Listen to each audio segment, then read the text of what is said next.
En Amérique, tout le monde boit de l'eau avec les 3/4 du verre rempli de glaçons. Maintenant, ce que je dis ne va pas être très apprécié.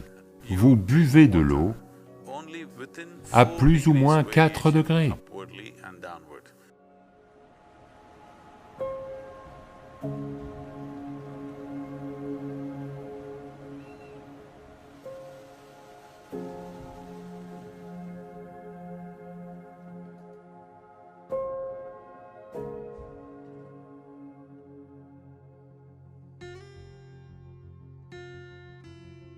En Amérique, tout le monde boit de l'eau avec les 3/4 du verre rempli de glaçons. Maintenant, ce que je dis ne va pas être très apprécié. Dans la culture yogique, si vous êtes un yogi, si vous êtes sur le chemin de la transformation intérieure, vous voulez amener votre système à une autre dimension en termes de possibilités, alors vous buvez de l'eau avec une différence de seulement 4 degrés vers le haut et vers le bas. Autrement dit, votre température corporelle normale est d'environ 36 degrés. Donc ce que vous buvez peut être entre 32 et 40 degrés. C'est la meilleure façon de boire.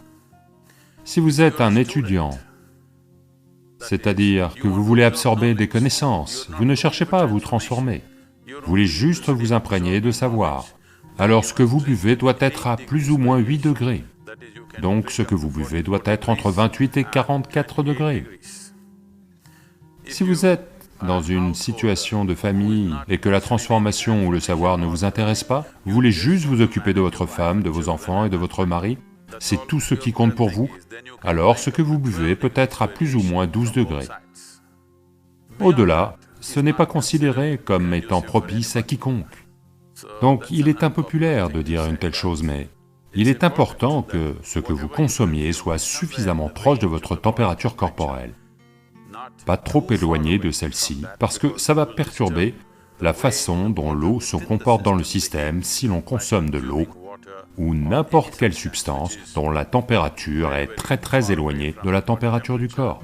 Je sais que ceux qui adorent les glaces vont me crier dessus maintenant. Je vous donne simplement les conditions idéales. Ceux d'entre vous qui veulent vivre dans la zone idéale, ou en être conscient autant que possible, rester dans cette zone est une bonne chose. Si vous n'avez pas soif, si vous ne buvez pas d'eau, rien ne se passera, vous irez bien. Il n'y a qu'en Amérique que vous allez mourir si vous ne buvez pas d'eau. Les gens ne boivent comme ça nulle part ailleurs. Quand ils ont soif, ils boivent de l'eau, autrement ils vont bien, même dans un désert. Il n'y a qu'en Amérique, dans un climat froid, que tout le monde a une bouteille et sirote en permanence, parce que les machines du marketing les ont convaincus qu'ils doivent boire beaucoup d'eau. Une consommation excessive d'eau, surtout si elle a lieu par petites gorgées, le corps l'absorbe. Quand il l'absorbe, les niveaux de sodium, qui sont très finement régulés, vont baisser. Le reste du corps est également affecté, mais on ne le remarque pas forcément. Mais dans le cerveau, la baisse des niveaux de sodium va faire gonfler le cerveau. Ça ne veut pas dire que votre cerveau grossit, le gonflement est une sorte de maladie, d'accord? Pas une expansion du cerveau. Il gonfle à cause d'un manque de sodium. Donc parce qu'il n'y a pas assez de sodium, plus d'eau entre dans le cerveau pour essayer de lui fournir le sodium nécessaire pour maintenir l'équilibre. Donc plus d'eau dans votre cerveau veut dire que vous pataugez. Des déséquilibres psychologiques vont se produire. Voyez, si vous buvez beaucoup d'eau, d'un coup, le corps va décider de la quantité à absorber et de la quantité à éliminer. Mais si vous sirotez toute la journée, le corps est comme trompé et a tendance à absorber plus d'eau qu'il ne le devrait. Mais disons que là maintenant vous buvez 2 litres d'eau. Toute l'eau n'entrera pas dans le système. Ce qui est nécessaire, il le prendra, le reste sera éliminé. Personne n'a besoin de boire de l'eau simplement parce que vous pensez que c'est une bonne chose. Quand vous avez soif, vous devez boire de l'eau, juste pour être sûr d'en boire assez.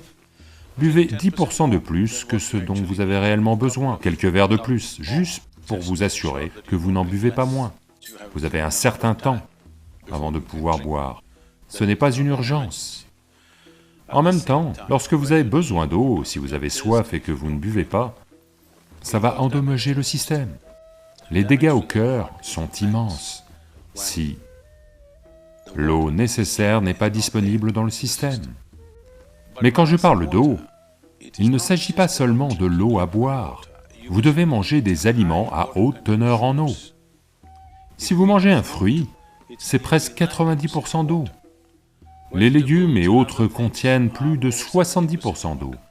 Lorsque vous consommez des aliments, leur teneur en eau devrait être au moins égale à la teneur en eau de votre propre corps. Donc tous les aliments que vous mangez devraient contenir au moins 70% d'eau. C'est la raison pour laquelle les légumes, les fruits doivent faire partie de votre régime alimentaire pour que ça soit là.